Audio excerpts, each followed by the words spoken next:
It's morning time in Hugo, Colorado. I can't seem to get out of bed. I'm looking at the indoor-outdoor over there. It's 41.4 degrees. It's went up 0.4 degrees since I woke up. There's Shaggy. He's ready to jump up any second now and want to go out to the park. You could tell. And here's Patchy right here. You see, I don't know if you can see her, but she's tucked into my arm right there. She's ready to go any second, too. So we're just laying here. I got to make a phone call at 8 a.m. local. It's now 6:22 a.m. local. So, an hour and 38 minutes before I got to make the phone call. And I think we're just going to lay in the trailer. And it'll probably be time for lunch for me by then. And actually, I got to feed these guys. That'll be 9 o'clock. Good time to feed these guys. And then we'll pack up and head towards Denver. No hurry. We're only 2 hours from Denver. So that was the great thing about doing all that extra mileage last night. I couldn't find a place I wanted to camp in each town. There was a college there that we always stop at. And there was a guy out there doing maintenance, and I asked him if he thought I could park there overnight. And he said, yeah, he's also security. I said, oh, I work at a college. He's like, oh, cool. And then I made the mistake of saying, oh, what's your name, by the way? Okay, if they say anything, I'll tell him you told me it was okay. And the next thing you know, he's backpedaling. Well, I don't know. There's rules and all this. I'm like, you know what? I'm not going to camp here and have some well-meaning social control agent tell me I got to pack everything up and move. So we just went on down the road, and there's a couple of small towns, and I couldn't find a spot I really liked. So I remembered this one. Every time I travel through here, I eyeball this park and this area back here. I see some trucks parked here sleeping overnight, so I knew it'd be a good spot to camp. So we came here, and it's been great. So we got 2 new campsites on this trip.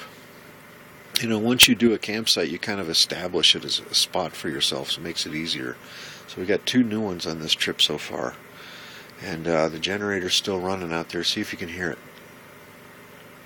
Hear it? Very quiet. Probably can't even hear it.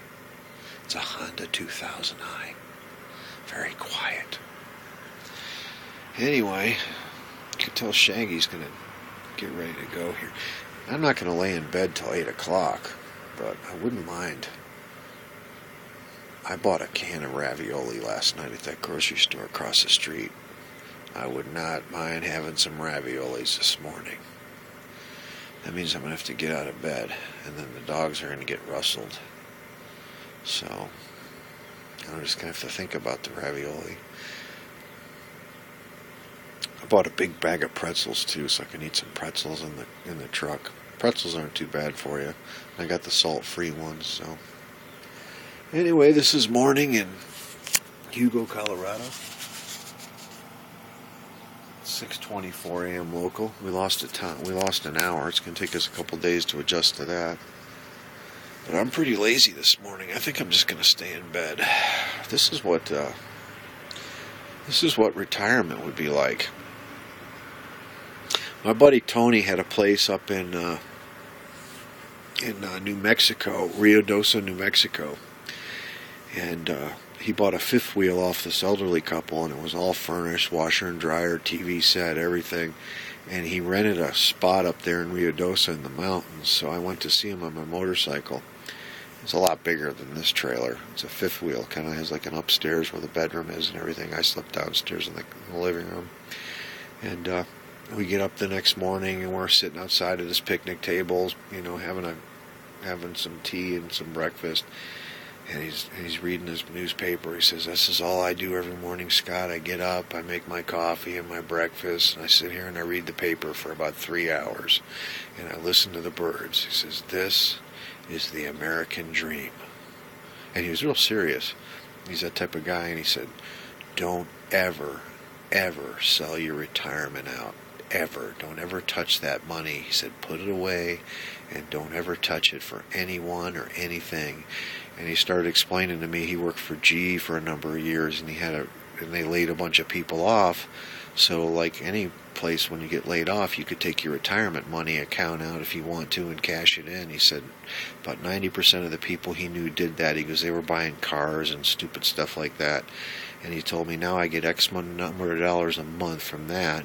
I get Social Security, he had houses he had that he got income from, and he had another retirement plan. And he kept telling me, this is the American dream. Don't ever sell your retirement account. Then I get a phone call one day at, I don't know, it was like 8 in the afternoon, 8 in the evening. And my friend says, guess who just died? I'm like, who? And he said, Tony Izzo. I'm like, you're kidding me. 64 years old, heart attack, dead. So all this stuff he had, all these retirement plans, everything's just all to his kids. So the moral of the story is cash in retirement and buy those cars. Shaggy agrees. We're clear.